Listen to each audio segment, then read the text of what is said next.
Bienvenue à tous sur cette vidéo qui a pour objectif de vous éclairer un peu sur la synthèse des nanoparticules de carbone et sur les divers résultats de caractérisation que j'ai pu obtenir. Les nanoparticules de carbone sont des particules dont au moins une des dimensions est inférieure à 100 nanomètres, soit au moins 50 fois plus petite que le diamètre d'un cheveu. Mais pourquoi s'intéresser à de si petits objets? Eh bien, il se trouve que c'est justement leur taille nanométrique qui leur confère des propriétés tout à fait singulières. Prenons le cas du carbone, qui est gris à l'état macroscopique, comme dans les mines de crayon par exemple, alors qu'à l'échelle nanométrique, celui-ci est de couleur marron-orangé. En effet, leur taille en fait de véritables puits de potentiel, capables de confiner des électrons dans les 3 dimensions de l'espace. Ces nanoparticules sont alors appelées des boîtes quantiques. Autrement dit, imaginez-vous une bille que vous lâcherez dans un bol. Eh bien, celle-ci finit par s'arrêter au fond du bol. Elle est piégée. Cette capacité à piéger des électrons, comme on pourrait piéger une bille, donne aux boîtes quantiques des propriétés remarquables et proches de celles des atomes. Alors, à première vue, les boîtes quantiques ont l'air super chouettes. Mais malheureusement, elles sont souvent toxiques, donc tout de suite moins sympa. Je sais que vous voyez déjà où je vais en venir, les nanoparticules de carbone sont-elles non toxiques et donc doublement chouettes. Ok, les nanoparticules ça a l'air super cool, mais comment les fabriquer? J'ai choisi une méthode consistant à chauffer au micro-ondes de l'acide citrique présent dans le citron ou de l'acide malique présent dans la pomme. Et voilà, on a des nanoparticules. Le mécanisme de formation étant encore assez mal connu, je ne vais pas m'aventurer dans son explication. Mais comment savoir que l'on a bien formé des nanoparticules? Sous UV, les nanoparticules de carbone émettent de la lumière, et plus précisément de la fluorescence. Mais qu'est-ce que la fluorescence? Le phénomène de fluorescence est un processus durant lequel un atome absorbe de la lumière à une certaine longueur d'onde, passant ainsi dans un état excité.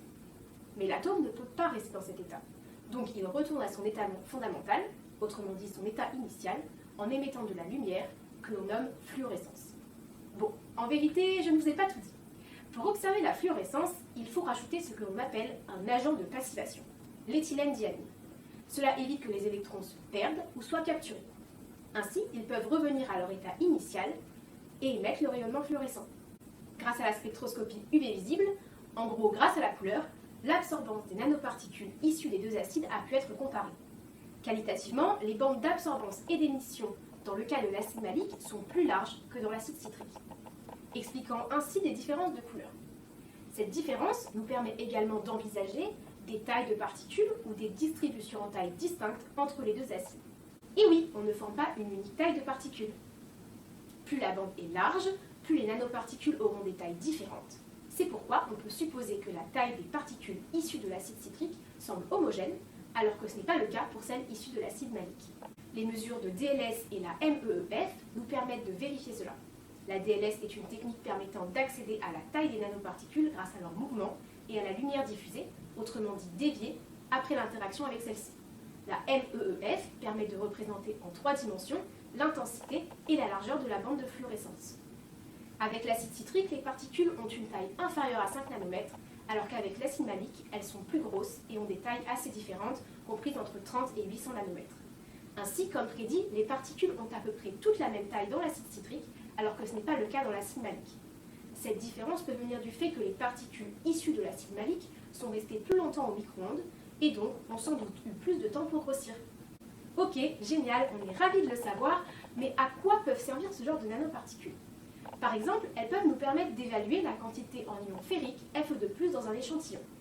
Finalement, un peu comme des capteurs. Et devinez quoi? C'est ce que nous avons fait, en ajoutant aux nanoparticules un comprimé pharmaceutique broyé contenant des ions ferriques, le tardiféron B9, utilisé lors des carences en fer.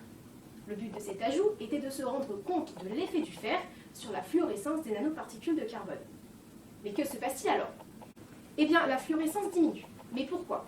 Parce que le fer vient se mettre à la surface des nanoparticules et capture les électrons. Même l'agent de passivation ne permet pas d'empêcher cela.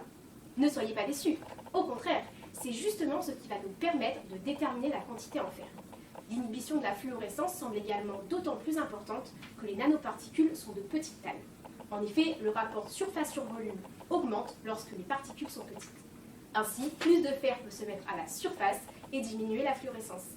Reste alors à relier la diminution de la fluorescence à la concentration en fer, mais pour ce projet, tout comme pour cette vidéo, le temps nous était compté.